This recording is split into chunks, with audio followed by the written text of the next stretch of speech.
Okay, thank you for joining me at the Unity Hall here in Balmain in my electorate, the birthplace of the New South Wales Labor Party way back in 1891. I want to begin by congratulating Prime Minister Scott Morrison on his election in his own right as the Prime Minister of Australia. I have had my differences and will continue to have my differences with Prime Ministers on the other side of politics, but I respect the office of Prime Minister and I acknowledge how hard he and Jenny and his daughters campaigned right around the country, and I think it is a great thing that here in this nation we can elect governments in a peaceful and democratic fashion.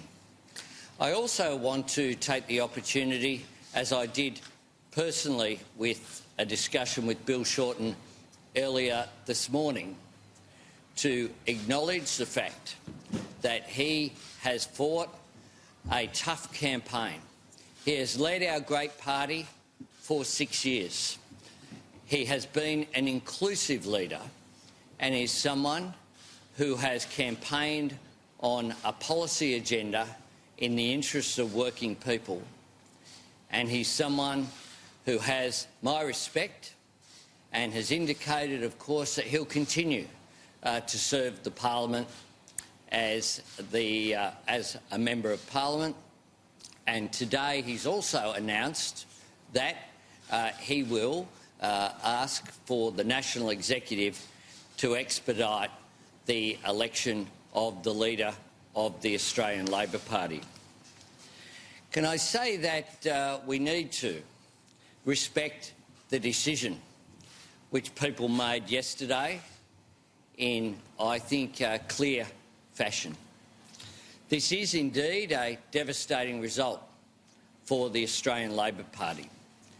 I particularly want to say my heart goes out to all those many tens of thousands of true believers who campaigned strongly over many months, who staffed the polling booths, who worked so hard for the election of a Labor government.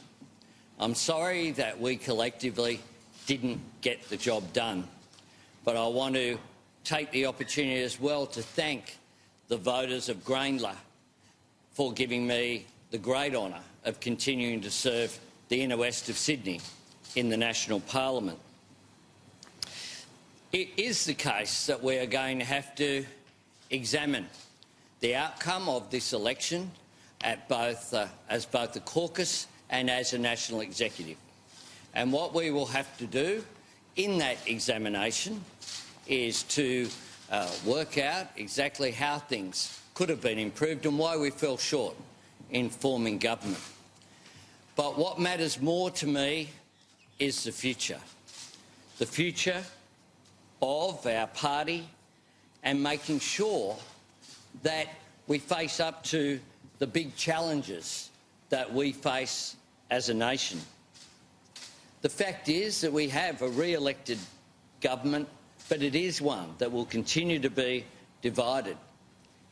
It hasn't put forward a positive agenda for this term, and therefore it's difficult to see how it will govern in the national interest. This election result means the instability in inaction will continue. Regardless of how people voted yesterday, the country knows that we do face huge challenges. The global economy continues to falter, causing more risk for Australian industry and jobs. Our regions and our outer suburbs are falling behind our inner suburbs when it comes to wealth, when it comes to jobs and when it comes to services. Underemployment means that many Australians aren't getting the take-home pay that they need to meet the basic essentials for their families. Our low-wage economy, where wages aren't keeping up with inflation, means that that is entrenching generational disadvantage. And everyone, including the government, knows in their heart of hearts that the tax system isn't delivering what we need for the country. We need a government with an agenda to build the nation and secure us against these challenges, with an education system and schools that prepare us for global competition, including in the early years.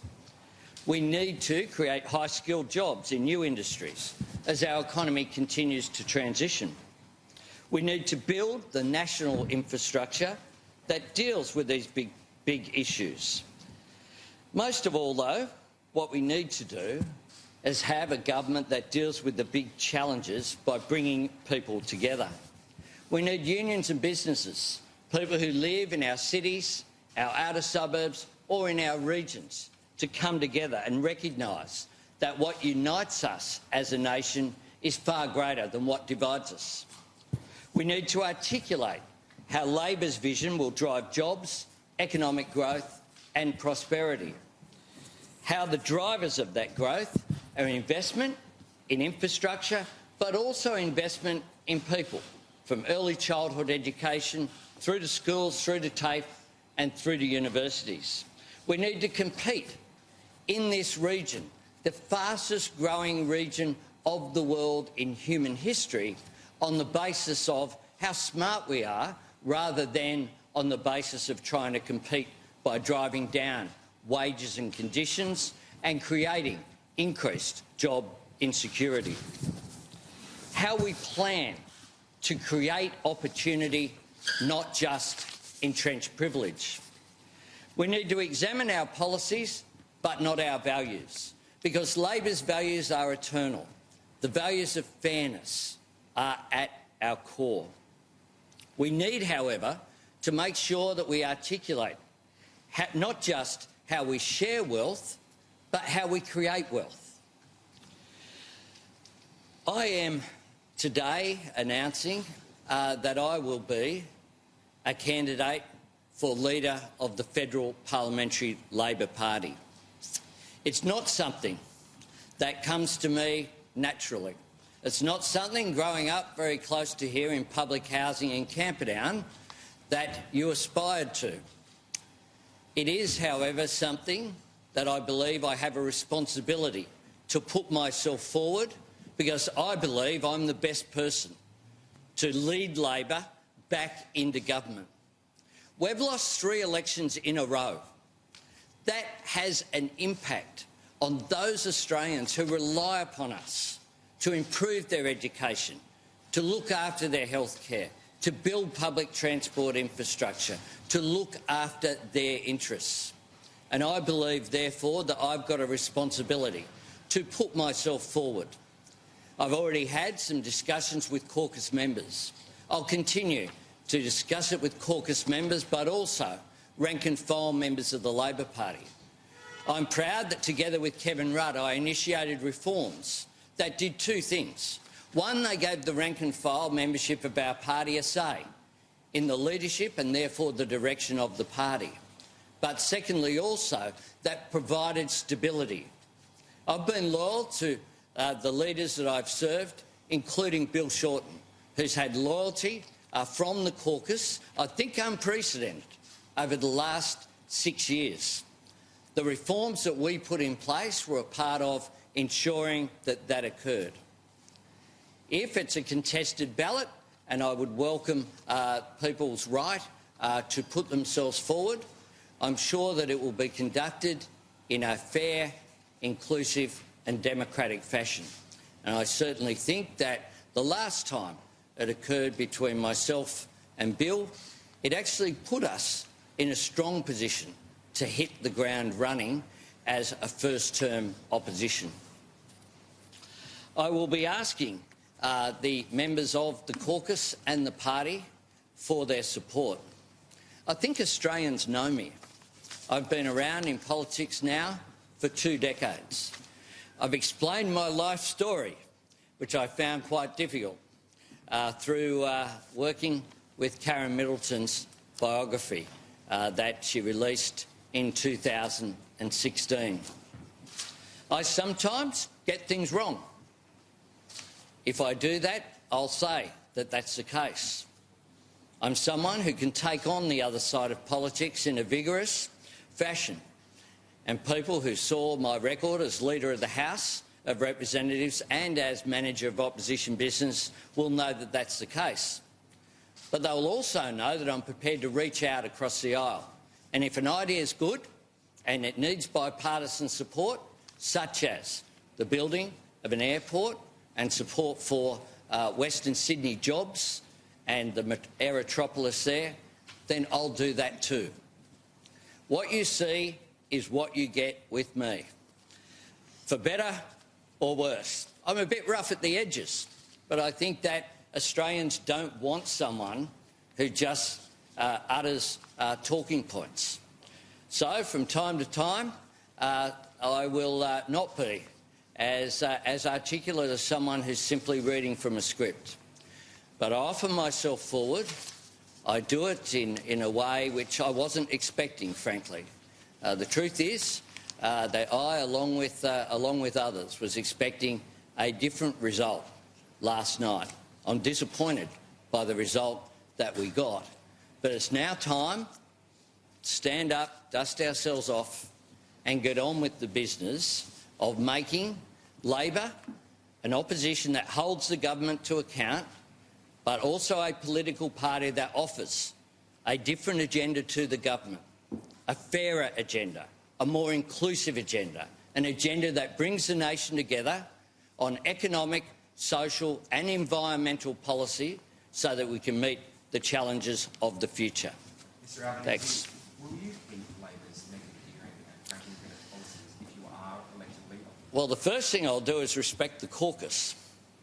And we will have caucus processes with regard to policies. What you won't have is the sort of policy on the run that you've just asked me to make. So what we will do is examine calmly, methodically, the policies that we have, but they will be. What we won't examine under me, if I do have the great honour of leading the Labor Party, and I have been Deputy Prime Minister, I've been Deputy Leader and I've been Acting Leader of this party and Acting Prime Minister of Australia before, is you won't get any change in my values because you all know what they are. I think I've applied them consistently. From time to time, some of my comments have been taken as being something new when they're things that I've said for 20 years, such as the importance of working together to unite rather than to divide. Was Bill Shorten a factor in Labor's loss, and could you have won yesterday if you were leader? Look, what I'm concerned about is the future. People will examine the reasons for the loss. Can I say this about Bill Shorten? No one could have worked harder for the cause of Labor and for the election of a Labor government than Bill Shorten. We respect our former leaders, and I have the utmost respect for Bill Shorten, and you'll see no criticism of him from me. Mr. Albanese, there's been some concern within the caucus that maybe you fought this election too far to the left. Under your leadership, will you see a move back to the centre, maybe away from an obsession around environmentalism and climate change? What you'll see from me is my values that have been put in place over a long period of time. They include strong values on the economy and the importance of growth and investment in infrastructure. People know that's the case. You can go anywhere in Australia and see something that I supported, advocated for, secured funding through government processes for, and are now open.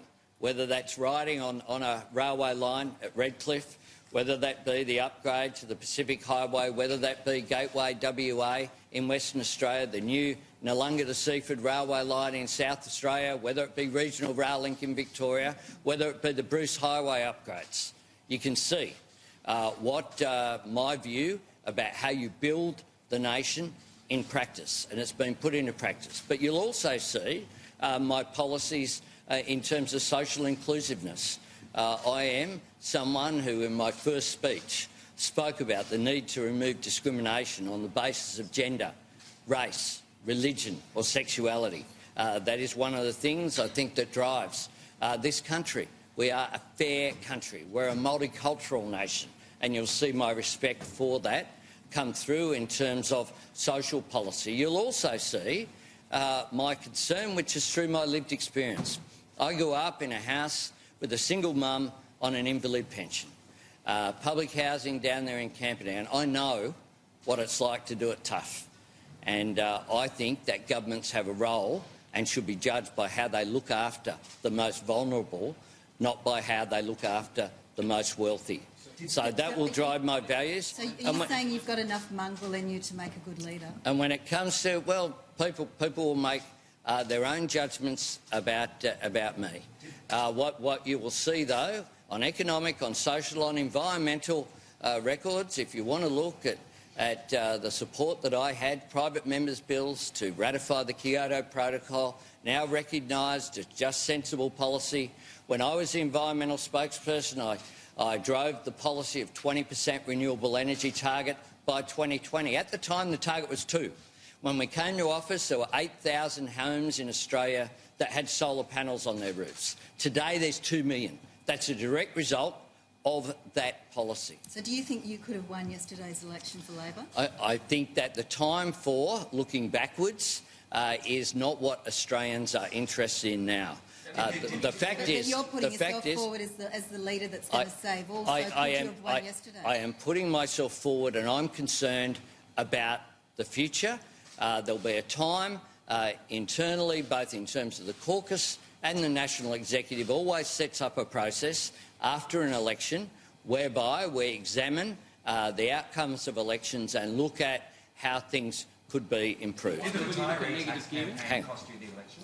Did the retiree tax campaign? Well, look, I refer to my previous answer, which is that what I'm concerned about today is how we move forward. But why don't you want to answer that's any my of the priority. difficult questions and assess where things went wrong? Because what you want is glib answers, and what you'll get from me, if I'm elected leader, is considered responses after consultation with my caucus colleagues. I don't intend, if I have the honour of leading the Labor Party, to go to press conferences and make decisions on the basis of a question with respect from a very good journalist who I have respect for. That is not what I will do. What I will do is talk to caucus colleagues and to be leader, but amongst equals in terms of the caucus, and to respect those processes. And as Australians today, we've elected the Morrison government, has been re-elected. They deserve congratulations for that. In terms of Labor's side, we obviously are in a position whereby many Labor faithful are grieving the result today. What they want, though, to know is that we're going to move forward with a positive agenda that will hold the government to account, and will develop an agenda and campaign all the way up to the next election to make sure that what happened last night is not repeated. Looking to the future there. How much?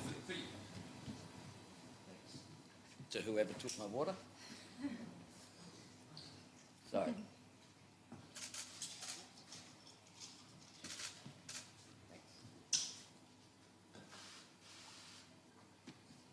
Looking to the future then, Mr Albanese, and leaving the caucus aside for 1 second. For you blue-collar workers and your over 65s that didn't vote Labor, that have voted Labor in the past, what are you going to offer them that will ensure that they do vote Labor in 2022? Look, I have an affinity with working people. I think if you look at the base that I have in this electorate, it's up to others to judge, but we were successful in campaigning to get the votes of blue-collar workers in this electorate, as well as people from the professional classes. If you look at what I do when I've gone around the country, you know, when we were talking about jobs, during the last year, one of the things I did was go up to Western Queensland with Bob Catter and a late line crew. And we went and we had a look at what was going on at Kidston and Big Kennedy and Little Kennedy renewable energy projects. I went into the Hewenden pub with Bob Catter and talked to people about what their needs are. I think that we need to be great listeners, not just great talkers. And one of the things that I will do is be inclusive, is listen to people of whatever background. One of the things that characterises my involvement in politics is that I have as much respect for the blue-collar worker or the homeless person as the very successful business person. And I think I'm able to engage across the spectrum, whether it's in the boardroom or the workroom.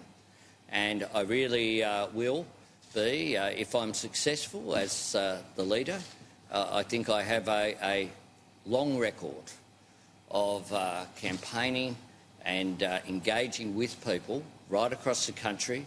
I've held a range of portfolios in economic, social and environmental policies for a long period of time. I think that that experience does count because people who actually know you can trust you. And I hope to build on that trust if I'm successful. Can we just ask about the polling? Did Labor Party internal polling point at all to last night's result, and how did the internal and external polling get it so wrong? Well, I didn't have access to any of the polling during the election campaign, so I was taking it off the published polls, including the exit poll that was conducted last night, which is why I think people were surprised by the result. In general, in the past, the truth is that clearly there's a major gap between what the polling was showing and what the outcome was. That's a matter for the polling companies to examine. But to give you the big tip, by and large, a lot of the same companies that do the public polling also do the private polling. So I think in terms of the outcomes, that's something that no doubt will be examined over coming days and weeks. Why do you think voters hesitated to change the government? Well, that's something that we're going to have to look at, but we're going to have to look at honestly, and we're going to have to look at the range of issues that are raised. One of the things that we've done in the past is to go back in a scientific way and talk to people about why people who changed their mind at the last minute or who weren't sure what they were going to do, obviously fell the other way, why that's the case. We need to talk to people about why that's the case, but we need to acknowledge that we collectively did not do well enough. That's the basis of it. You know, Canberra didn't defend well enough last night, which is why South beat them. You can talk about a referee's decision, you can complain about the process. What you've got to do is respect the outcome, go back, examine it, talk to people, and we have to do better because our people need us to be in government. I think Australia needs a Labor government. How much did Chris Bowen's comments about cane toads and telling voters to vote for you know, the other side, how much did that help? I'll stop you there. I have no idea what his or anyone else's comments were about cane toads. I wasn't aware that cane toads had entered this election. He said Normally cane toads only enter the only time that cane toads enter my lexicon is at State of Origin time, and that's not being held yet. That's in a few weeks' time. Do you believe you will be the left's candidate for the leadership? Well, this isn't a factional position. It's not a matter of the left's candidate. I'm putting myself forward as an individual. I'm not making arrangements with anyone. I'm putting myself forward. I did that last time. There'll be no offers made. I'm putting myself forward on my merits. People will make a judgment, and I'll accept that judgment as I did last time. But you got the popular vote, did you not, and you didn't get caucus support? Well, I remember what happened last time. Funnily enough, how can you? I'll give you the breaking news. I was there. How can you stop that happening again? So I'll be talking to colleagues, and I'll be putting myself forward on merits. I would hope, frankly, that what doesn't happen is that we try to have caucus lock-ins. I don't want that to happen. This isn't a factional position. I'm not running for the leader of the left or the leader of the right or the leader of the centre. I'm running for leader of the Labor Party. Leader of the Labor Party. And what needs to happen is that every Labor Party caucus member needs to determine what they think is the best opportunity so that in 3 years' time they're sitting on the other side of the parliament rather than where they are now. And every party member also needs to judge what they think is the best way that they can have a much better night in 2022 than they had last night. Last one. Did Scott Morrison out-campaign you? Could you have gone harder in the last week? Scott Morrison ran a very good campaign and a disciplined campaign. Bill Shorten, no one could have worked harder than Bill Shorten. He campaigned strongly. He went across the country. And I also want to pay tribute to Chloe and to the kids who campaigned very strongly as well. I was in Melbourne, what seems like a long time ago now, but I think it was last Sunday, from memory, in Bill's electorate in Moonee Ponds. I think Bill gave an outstanding speech. I was talking with Chloe and his family beforehand. I want to pay tribute as well to Ryan Liddell and Bill's staff, his team. They have worked incredibly hard. I've been in government and I've been in opposition. Let me tell you, opposition leader is the hardest job in politics. There is no question that that's the case. Bill Shorten has done it with distinction over the last 6 years, and he has my respect for the job that he has done on behalf of our party. Thanks very much.